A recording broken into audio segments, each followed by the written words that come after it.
Yang terhormat Miss Christine Angelina Jolinda Nomedi SIKOM MIKOM dan teman-teman yang saya cintai serta para hadirin sekalian. Salam sejahtera untuk kita semua. Marilah kita panjatkan puji syukur kehadirat Tuhan Yang Maha Esa atas nikmat yang telah diberikan olehnya.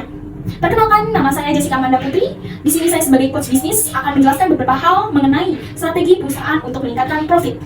Tentunya, profit adalah salah satu tujuan perusahaan. Mungkin saja perusahaan sudah memiliki keuntungan, akan tetapi pastinya kita merasa tidak puas atas keuntungan yang didapat. Setiap perusahaan menginginkan keuntungan yang meningkat setiap tahunnya. Namun, untuk meningkatkan keuntungan, perlunya adanya strategi yang tepat dapat dilakukan oleh perusahaan.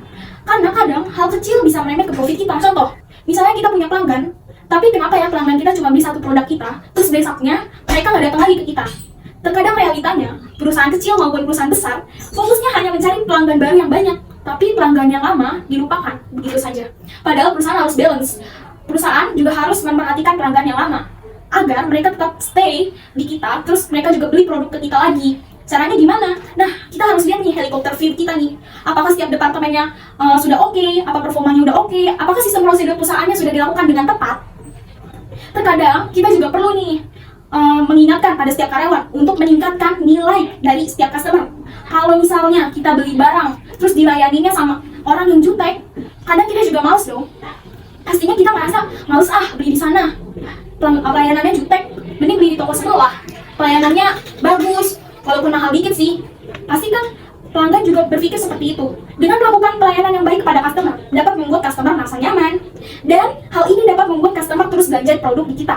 Hal ini juga dapat meningkatkan profit kita juga dong. Ketika perusahaan ingin meningkatkan profitnya, perusahaan harus lihat apakah jenis produk perusahaan kita tawarkan sudah cukup banyak pilihannya, apakah sudah cukup luas. Perusahaan juga perlu menawarkan beberapa pilihan kepada pelanggan. Hal ini juga dapat menambah nilai unggul customer terhadap perusahaan kita. Contoh, wah ternyata di toko ini tuh lengkap ya. Barangnya ada tas, baju, sepatu, celana, bahkan ada layanan yang dapat memotong atau mengecilkan produk yang kita beli. Perusahaan juga perlu memperluas sistem yang digunakan. Misalnya, sekarang ini pasti orang-orang lebih menginginkan hal yang praktis. Kayak misalnya belanja online. Perusahaan juga perlu nih mengikuti era zaman digital sekarang dengan membuat toko online. Adanya toko online ini juga dapat memperluas pangsa pasar kita. Kalau misalnya produk yang ditawarkan udah oke, terus sudah banyak pilihannya, lalu apakah perusahaan sudah mengelompokkan sesuai kebutuhannya? Misalnya gini kan, kalau buku itu temennya pulpen, kalau orang beli tas pasti temennya sepatu, dan orang beli makan pasti dia juga butuh minum. Setiap produk bisnis Anda pasti akan ada temennya. Nah, apakah perusahaan Anda sudah mengelompokkan produk sesuai kebutuhan? Hal ini juga dapat menjadi strategi yang dapat diterapkan untuk meningkatkan profit bisnis Anda. Maka itu ada sistemnya, baik divisi, kasir, sales, dan lain-lain. Selanjutnya, perusahaan juga dapat membuat promosi, misalnya dengan membuat paket hemat. Beli dua harganya sekian, lebih murah gitu. Hal itu juga dapat dilakukan oleh perusahaan. Ada banyak lagi strategi yang dapat diterapkan oleh perusahaan. Tapi intinya, pemilik perusahaan harus membuat sistem dan program secara tertata dan tepat. Kalau misalnya strategi yang udah disebutkan udah bagus, tapi besok sama profit kita nggak naik ya, kita harus analisa dulu nih, apakah produk yang kita punya ini produk yang profitable dan high cash flow? Gimana caranya? Nah, kita harus mengetahui apakah produk profitable di perusahaan kita, terus bilang nih ke orang sales bahwa kita harus jual produk-produk yang profitable.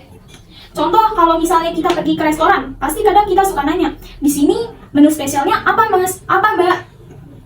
Kalau misalnya ayam bakar kak, di sana juga dipampangin bannernya ayam bakar yang gede-gede nih, seolah-olah di sana cuma jual ayam bakar. Padahal di sana nggak cuma jual ayam bakar doang, di sana juga ada jual ikan goreng, lele goreng, dan ayam goreng. Tapi di sana mereka kayak seolah-olah hanya membuat menu ayam bakar. Nah, ayam bakar di sini itu adalah produk profitable di bisnis mereka. Jika Anda mengetahui apa produk yang profitable di perusahaan, Anda dapat meminta karyawan Anda untuk memfokuskan pada produk profitable tersebut.